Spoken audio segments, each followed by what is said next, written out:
Hello students. गुरु मंत्रा mains answer writing series में सबका स्वागत है। आज हम लोग फिर एक नए प्रश्न के साथ आगे बढ़ेंगे। इससे पहले करीब हम लोग 18 प्रश्नों का जो उत्तर है, जो प्रश्नों के जो आंसर राइटिंग है, उसका विश्लेषण किए हैं। और इसके माध्यम से हम लोगों ने ये समझने का प्रयास किया कि आंसर राइटिंग में क्या गलतियां नहीं करनी चाहिए, आंसर राइटिंग के दौरान क्या सावधानी बरतनी चाहिए, और आंसर राइटिंग सिविल सर्विस की तैयारी में कितना महत्वपूर्ण भूमिका निभाती है। ये जो कॉपी है, जिन जो इस जिनका ये कॉपी है, जो पुराने छात्र हैं वो इनका परिचय जानते हैं। उनका नाम नीरज कुमार है, जो इनका स्क्रीन पर यहाँ देख सकते हैं लगा हुआ है। और इन्होंने बीपीएससी 67 में सफलता पाई और इन्हें असिस्टेंट प्लान ऑफिसर का पद प्राप्त हुआ। और ये जब स्टूडेंट थे हमारे यहाँ, जब ये रिजल्ट से पूर्व जब ये बीपीएससी 67 की तैयारी कर रहे थे मेंस की, और उस दौरान जो तैयारी के दौरान ही इन्होंने जो कॉपी लिखे, हम लोग उन्हीं के कॉपी का विश्लेषण कर रहे हैं। और विश्लेषण करने का जो प्रमुख उद्देश्य है वो उन छात्रों के लिए है जो डीमोटिवेट हो जाते हैं कि उनसे आंसर राइटिंग नहीं होती है या वो आंसर राइटिंग नहीं कर पाते हैं। तो उन्हीं छात्रों के लिए नीरज जी का कॉपी का विश्लेषण किया जा रहा है, ताकि वो समझ सके कि कोई भी स्टूडेंट फर्स्ट डे से परफेक्ट नहीं होता है। जिन्होंने सफलताएं पाई है, जो ऑफिसर बने हैं, वे भी जब स्टूडेंट थे, जब तैयारी कर रहे थे, तो उनसे भी गलतियां हो रही थी, वे भी गलतियां करते थे। गलतियां करते थे वे भी। अंतर यह है कि वे डिमोटिवेट नहीं हुए, अपनी गलतियों से सबक लिए और सबक लेते हुए अपने आप में सुधार करते गए और ऑफिसर बने। तो हम लोग देखते हैं आज का जो प्रश्न है, भारत में बेरोजगारी की समस्या की प्रकृति का विश्लेषण करते हुए उन बिंदुओं पर प्रकाश डाले जिनसे बेरोजगारी की समस्या को हल किया जा सकता है। तो आज का जो हम लोगों का जो आंसर राइटिंग का टॉपिक है, ये वो टॉपिक है जो इस देश के हर पॉलिटिशियन के मुंह में रहता है। और स्पेशली जब चुनाव है तो अभी तो और ज़्यादा ये मुद्दा में बना हुआ है। तो ये वो टॉपिक है जो इस देश के हर एक पॉलिटिशियन, हर एक पार्टी हमेशा उनके जुबान में, हमेशा वो अपने भाषणों में, उनके मैनिफेस्टो में बना रहता है। लेकिन तब तक जब तक कि वो विपक्ष में रहे, सरकार में आने के बाद फिर वो गायब हो जाता है। तो आज इसी पर क्वेश्चन है, भारत में बेरोजगारी की समस्या की प्रकृति का विश्लेषण करते हुए उन बिंदुओं पर प्रकाश डाले जिनसे बेरोजगारी की समस्या को हल किया जा सकता है। हम लोग देखते हैं, जब कोई व्यक्ति कार्य करने का इच्छुक हो और वह शारीरिक एवं मानसिक रूप से कार्य करने में समर्थ भी हो, परंतु उसे कोई कार्य नहीं मिलता है जिससे वो अपनी आजीविका चला सके, तो इस स्थिति को बेरोजगारी कहा जाता है। बिल्कुल सही है। कह सकते हैं कि काम करने की इच्छा हो और उसकी योग्यता के अनुसार इच्छा भी हो, योग्य भी हो। अब एग्जाम्पल के लिए, किसी को काम करने की इच्छा है लेकिन वो बीमार है, स्वाभाविक है उसको, या फिर वो उसकी उम्र नहीं है। अब जैसे किसी की कोई 15 साल का बच्चा है या 18 साल तक का ही है, अब उनको क्या है कि उनको काम करने का पूरा इच्छा है। अब उसको कोई काम नहीं दे रहा और वो कहेगा कि नहीं बेरोजगार है, तो वो बेरोजगार की है। तो काम करने की इच्छा हो, योग्यता भी रखता हो, लेकिन उस योग्यता के अनुसार उनको काम नहीं मिल रहा हो या इच्छा के अनुसार काम नहीं मिल रहा हो, तो उनको कहते हैं कि वो बेरोजगार है। बेरोजगार का मतलब अब ये नहीं है कि कोई व्यक्ति, जैसे आजकल एक दिक्कत ये भी है कि बेरोजगार में सबको, अब जैसे किसी के पास मौका है, काम करने का मौका है, लेकिन वो कर नहीं रहा है। किसी के पास काम करने का मौका है लेकिन वो कर नहीं रहा है। क्यों नहीं कर रहा है?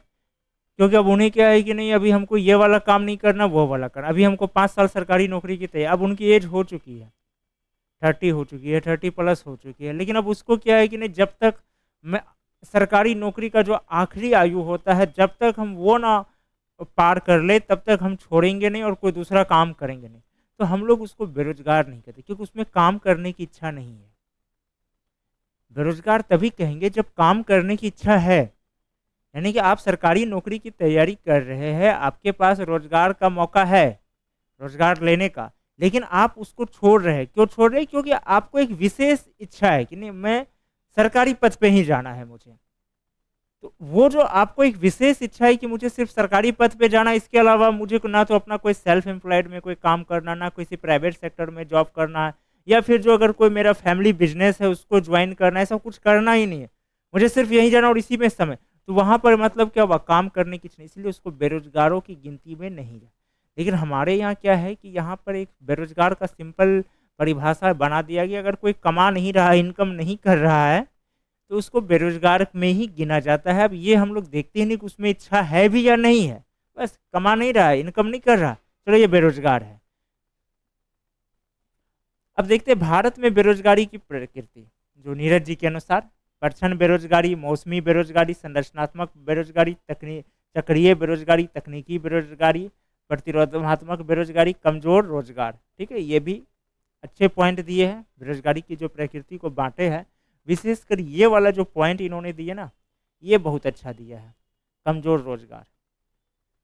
करने का अर्थ है कि कोई रोजगार में है, लेकिन अब ऐसा जिसको कि उससे प्रॉफिट हो नहीं रहा, या उसका कोई दम ही नहीं है, या जिसका कोई कभी भी हट सकता है, वो बंद हो सकता है। ठीक है, तो उसको बेरोजगारी का ही श्रेणी में गिना जाए तो ज़्यादा बेटर है। अब है परछन बेरोजगारी। बेरोजगारी का ये स्वरूप सामान्यतः कृषि एवं असंगठित क्षेत्रों में देखने को मिलता है, जिसमें एक ही कार्य को जरूरत से अधिक व्यक्ति मिलकर करते हैं। ठीक है, सही है। मौसमी बेरोजगारी, बेरोजगारी की ये समस्या भी मुख्यतः ग्रामीण क्षेत्रों में ही विशेषकर कृषि पर आश्रित व्यक्तियों में देखने को मिलती है। कृषि आधारित उद्योग में कार्यरत मजदूर भी इसी श्रेणी में आते हैं। संरचनात्मक बेरोजगारी, बेरोजगारी का ये स्वरूप विशेषकर शहरी एवं औद्योगिक क्षेत्र में देखने को मिलता है, जहां उपलब्ध अवसर के अनुरूप कार्य कौशल नहीं होने के कारण बेरोजगारी की समस्या उत्पन्न होती है। चक्रीय बेरोजगारी, बेरोजगारी की इस प्रकृति में मंदी बढ़ने पर रोजगार की कमी होती है तथा आर्थिक विकास होने की स्थिति में रोजगार के अवसर बढ़ते हैं। यह समस्या मुख्यतः पूंजीवादी देशों में देखने को मिलती है। भारत में आंशिक रूप से विद्यमान होने के कारण इसे नगण्य माना जाता है। ठीक है। तकनीकी बेरोजगारी, बेरोजगारी का यह स्वरूप मुख्यतः तब देखने को जब व्यापक रूप से तकनीकी क्रांति का जन्म होता है अथवा विकास होता है। जैसे विश्व बैंक के 2016 के रिपोर्ट के अनुसार तकनीकी विकास में बदलाव के कारण भारत में साल दर साल 69% बेरोजगारी बढ़ रही है। ठीक है, इसको आप ऐसे समझिए कि मान के चलिए कोई व्यक्ति था, वो रेडियो ठीक करता था बहुत पहले, अब तो रेडियो, अब क्या हुआ, मोबाइल में ही रेडियो सेट हो गया, अब तो कोई रेडियो खरीद नहीं रहा अलग से। तो अब जब रेडियो खरीद ही नहीं रहा तो खराब कैसे होगा। अब जब रेडियो खराब ही नहीं होगा तो वो बेचारा, तो उसको तो उसके अलावा कोई दूसरा काम आता नहीं था, वो क्या होगा, वो तकनीकी रूप से वो बेरोजगार ही हुआ। प्रतिरोधात्मक बेरोजगारी, बेरोजगारी की ये स्थिति तब उत्पन्न होती है जब कोई नई नौकरी की तलाश कर रहा होता है अथवा दो नौकरियों के बीच का रोजगार विहीन स्थिति होता है। कमजोर रोजगार, ये स्थिति तब उत्पन्न होती है जब कोई व्यक्ति अनौपचारिक रूप से बिना किसी कार्य सुरक्षा के केवल जीवन निर्वाह के लिए कार्य करता है। ठीक है, ये जैसे पहले भी बताया। अब बेरोजगारी की उपरोक्त प्रकृति में ध्यान में रखकर देखिए, इसके आंसर राइटिंग का यहाँ पर समझने की जरूरत है स्टूडेंट को। किसी भी पॉइंट को ये कितने शब्दों में व्याख्या किया, मुश्किल से 4 लाइन, और सबको उतना ही लाइन में दे कर रहे हैं। आंसर राइटिंग में ये ध्यान रखना बहुत जरूरी है। बहुत स्टूडेंट क्या किए, किसी पॉइंट को वो 10 लाइन में करते हैं, किसी पॉइंट को 2 लाइन में करते नहीं। आपको इक्वल में ले, 1-2 पॉइंट आगे पीछे होना अलग बात है, कोई 3 हो गया, कोई 5 हो गया, कोई 4 रह गया। अब ऐसा नहीं कि कोई 3 है कोई 10 हो गया, जिसको जान रहे हैं अच्छे से तो पूरा लिख दिए और जिसको नहीं जाने तो सुन, नहीं, ऐसा नहीं करना। सिविल ये एकेडमिक एजुकेशन में सही था, अब जब एकेडमिक तैयारी कर रहे थे तब तक वो सही था, लेकिन सिविल सर्विस में ये उचित नहीं है। जब आप सिविल सर्विस का कॉपी लिख रहे हैं तो ये बिल्कुल भी उचित नहीं है। आप बैलेंस में आपको चलना है। ठीक है,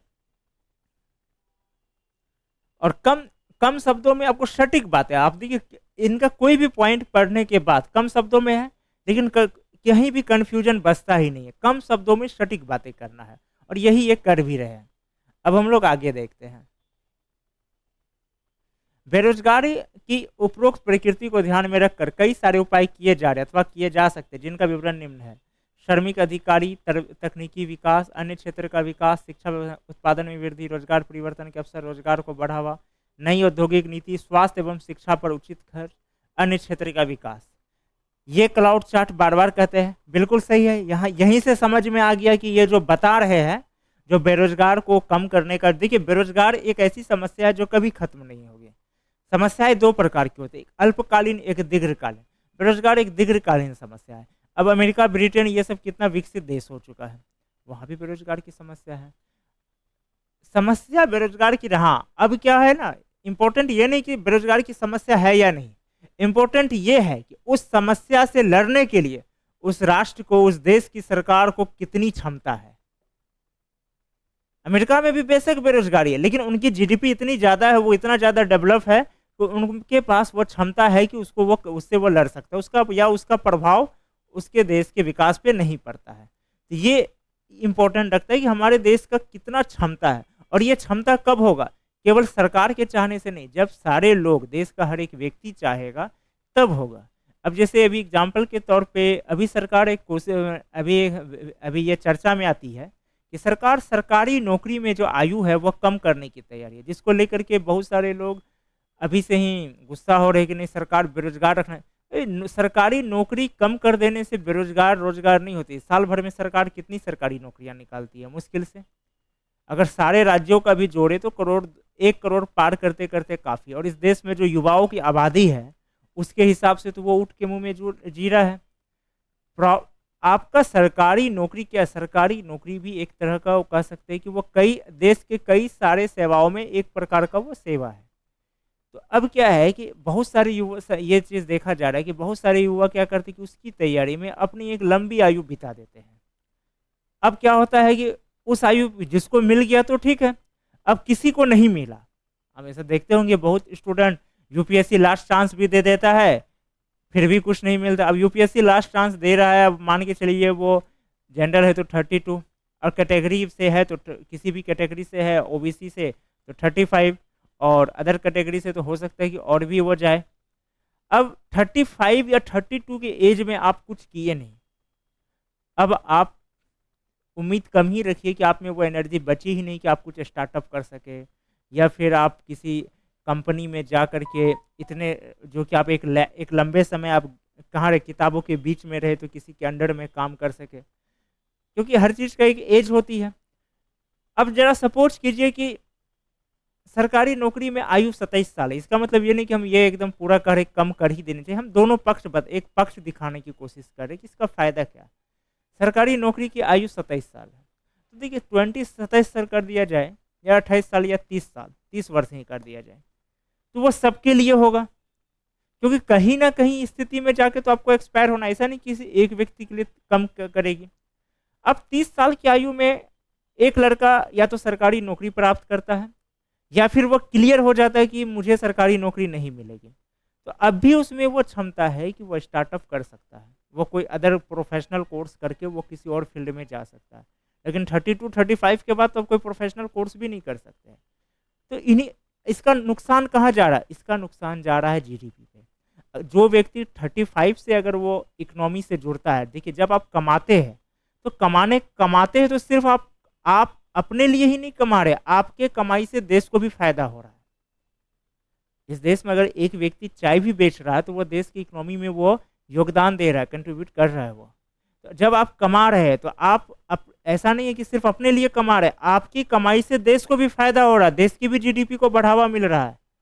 तो अगर आप कोई व्यक्ति 35 से कमाना शुरू किया और वही व्यक्ति 5 साल बिफोर शुरू किया, यानी 5 साल में तो वो देश की जीडीपी को वो ज़्यादा योगदान दिया, स्वाभाविक है। तो बेरोजगारी एक दीर्घकालीन समस्या है, और ये समस्या हर देश में भी, विकसित देशों में भी है। समस्या ये नहीं कि बेरोजगारी है, समस्या ये है कि हम इससे लड़ने के लिए हमारा देश कितना तैयार है। और हमारा देश सिर्फ सरकार की ही इच्छा से तैयार नहीं होगा, जब तक कि देश का हर व्यक्ति जागरूक ना हो तब तक ये तैयार सिर्फ सरकार के माथे पे छोड़ देने से कि नहीं ये सरकार की समस्या है, ये समस्या समाप्त नहीं होने वाली है। तो इसीलिए दिया गया श्रमिक आधारित तकनीक विकास, शिक्षा व्यवस्था में बदलाव, बिल्कुल सही। यदि हम लोग इसको शिक्षा व्यवस्था ऐसी करें जिसमें कि बच्चों को स्किल डेवलपमेंट किया जाए स्कूल के ही दौरान, वो एक एज आते आते क्योंकि उसके अंदर कुछ अगर स्किल है तो उसका फ़ायदा होगा, वो अर्न करेगा, उससे देश को भी फ़ायदा होगा। उत्पादन में वृद्धि, रोजगार परिवर्तन के अवसर, स्वरोजगार को बढ़ावा, नई औद्योगिक नीति, स्वास्थ्य एवं शिक्षा पर उचित कार्य, अन्य क्षेत्र का विकास। अब इसका एक्सप्लेनेशन हम लोग देखते हैं। ऐसे तकनीकों का विकास किया जाए जिसमें अधिक से अधिक मानव संसाधन कार्यरत हो सके। भारत के राष्ट्रपिता महात्मा गांधी स्वयं पूंजी निर्माण करने वाले तकनीक के विरोधी थे, बिल्कुल सही। शिक्षा व्यवस्था में बदलाव, परंपरागत शिक्षा व्यवस्था में गुणवत्ता एवं कौशल को शामिल किया जाना चाहिए। इस हालांकि इसके लिए केंद्र राज्य सरकार कई प्रयास किए जा रहे हैं, परंतु एनजीओ संस्था प्राथम की रिपोर्ट के अनुसार शिक्षा व्यवस्था में बदलाव की दर बहुत धीमी है। उत्पादन में वृद्धि, संस्थागत एवं तकनीकी विकास के द्वारा उत्पादन की वृद्धि के और अधिक प्रयास होने चाहिए, जिससे अधिक से अधिक रोजगार का सृजन हो सके। रोजगार परिवर्तन के अवसर, हालांकि भारत में इस तरह के कई केंद्र पहले से कार्यरत हैं, कई संस्थाएं होंगे, केंद्र की योजनाएं होंगे अतः और बढ़ाकर बेरोजगारों की स्थिति पर काबू किया जा सकता है। स्वरोजगार को बढ़ावा, भारत की अधिकांश आबादी अथवा इन्हें तकनीकी प्रशिक्षण, वित्तीय सहायता, पूंजी निर्माण क्षमता प्रदान कर इस समस्या को नियंत्रित किया जा सकता है। स्वरोजगार को बढ़ावा दे, नई औद्योगिक नीति में बदलाव, औद्योगिक नीति में उचित बदलाव, एमएसएमई क्षेत्र को भी बढ़ावा दिया जाना चाहिए, क्योंकि इससे लगभग 12 करोड़ रोजगार का सृजन होता है, जिसे और बढ़ाया जा सकता है। साथ ही उद्यमिता का विकास और तकनीकी समय में रोजगार के नए अवसर का सृजन होगा। स्वास्थ्य एवं शिक्षा पर उचित कर, स्वास्थ्य एवं शिक्षा पर देश की जीडीपी का लगभग 10% खर्च करके रोजगार के नए अवसर एवं सुदृढ़ मानव का विकास किया जाए। अन्य क्षेत्र का विकास, पर्यटन, खाद्य अवसंरचना विकास करके सृजन किया जा सकता है। निष्कर्षतः भारत में बेरोजगारी की समस्या कई स्वरूपों में विद्यमान है, जिसे उचित माध्यमों से सावधानी पूर्वक कम अथवा नियंत्रित किया जा सकता है। जैसे हम पहले ही बोले, ये समस्या ऐसा नहीं कि कभी खत्म हो जाएगी। आज से 50 साल के बाद भी जब राजनीतिक पार्टी मैनिफेस्टो बनाएंगे तो वहाँ यह आएगा, बेरोजगारी को अधिक से अधिक रोजगार सृजन करने का प्रयास। हर पार्टी का ये मैनिफेस्टो रहेगा, पहले भी था, आगे भी रहेगा। इसके लिए सरकार द्वारा कई योजना जैसे make in India, stand up India, प्रधानमंत्री स्टार्टअप इंडिया, अटल नवाचार मिशन, आत्मनिर्भर भारत योजना के समाप्त करने की और अग्रसर है। इसके कई सकारात्मक परिणाम देखने को प्राप्त हो रहे हैं, जिसे कुछ सावधानी बरतकर सावधानी पूर्वक और बढ़ाया जा सकता है। तो आज हम लोग देख रहे हैं कि आज के कॉपी में काफ़ी कम गलती देखे, जैसे कि हम पहले ही बोले हैं कि आंसर राइटिंग प्रैक्टिस का चीज़ है। जैसे हम लोग फर्स्ट में जब नीरज जी का कॉपी देखते थे काफ़ी गलतियां होती थी, भाषा शैली में भी, शब्दों के चयन में भी, प्रस्तुतिकरण में भी। लेकिन हम लोग देख रहे हैं कि जैसे जैसे कॉपी ये इनका आगे बढ़ते जा रहे हैं, वैसे ही क्या हो रहा है, इनका जो है गलतियां कम निकलते जा रहे हैं। और आंसर राइटिंग बिल्कुल यही, आप सही गाइडलाइन के साथ आप प्रैक्टिस करते रहिए। सबसे इम्पोर्टेंट चीज़ होती है आंसर राइटिंग में ये जानना कि मैंने जो लिखा है उसमें कमी क्या है, उसमें गलतियां क्या है। अब जैसे बहुत सारे स्टूडेंट आते हैं जो आंसर मॉडल के चक्कर में रहते हैं, सर आप उधर से आंसर मॉडल दे दीजिए, हम उनको ही घुमा फिरा कर लिख करके दे देंगे। तो आंसर मॉडल ही जब दे दे तो पूरा, उससे अच्छा तो है क्या कि लिखा ही दिया, वो तो एक नोट हो गया, वो तो एक प्रकार का नोट हो गया कि आप नोट देख करके लिख रहे हैं। और वो आंसर राइटिंग में वो कभी भी सही नहीं हो सकता है। आंसर राइटिंग करने का ही मकसद होता है आपका जो ब्रेन है, इसका जो सोचने का क्षमता है, जो आपका आईक्यू है, उसका विकसित होना। और वो किसी के लिखे हुए नोट्स को रट कर या आंसर मॉडल को पढ़ करके नहीं होने वाला। आपको गाइडलाइन की बेशक ज़रूरत है, लेकिन ये नहीं कि किसी का पढ़ लिखा हुआ रट लिए या फिर उसी को घुमा फिरा कर लिख लिए। इससे क्या होगा, आपका हो सकता है कि नॉलेज ग्रोथ करे, लेकिन जो आपका माइंड डेवलप है वो कभी नहीं होगा, आपका आईक्यू डेवलप नहीं होंगे। तो हम लोग आज का जो कॉपी है, इसमें जो नीरज जी को मार्क्स दिया जा रहा है, आज हम लोग मार्क्स दे रहे हैं इनको, आज इनको 10 में से 7 नंबर मिल रहे हैं, क्योंकि आज इनका शब्दों का भी चयन बहुत अच्छा रहा, प्रस्तुतिकरण भी देख रहे हैं बहुत अच्छा है, और बहुत कम शब्दों गलती शायद ही कहीं मिला हो, प्रस्तुतिकरण भी बहुत अच्छा है। और काफ़ी अच्छे टॉपिक को, एक बहुत कह सकते हैं एक सेंसिटिव टॉपिक को बहुत ही अच्छे शब्दों से ये समझा दिए हैं, जिसे पढ़ के कोई भी समझ सकते हो, इसका कोई भी पॉइंट डिनाई नहीं किया जा सकता। तो आज इनको 10 में से 7 मार्क्स दिया जा रहा है। तो आंसर राइटिंग इसलिए बार बार कहते हैं प्रैक्टिस का चीज़ है, घबराने की ज़रूरत नहीं है कि नहीं हो रहा है। इनके भी फर्स्ट कॉपी में काफ़ी गलतियाँ निकली थी। आगे बढ़ते जा रहे, गलतियाँ कम होते जा रही है। बस डिमोटिवेट होने की ज़रूरत नहीं है। तो आज का ये क्लास यहीं समाप्त हो रहा है। हम लोग फिर नेक्स्ट क्लास में नेक्स्ट कॉपी के साथ आएँगे इस सीरीज़ में। और जो भी यूपीएससी, बीपीएससी, यूपीपीएससी के स्टूडेंट हैं, उनको बता दूँ कि नेक्स्ट ईयर के लिए जो अब जो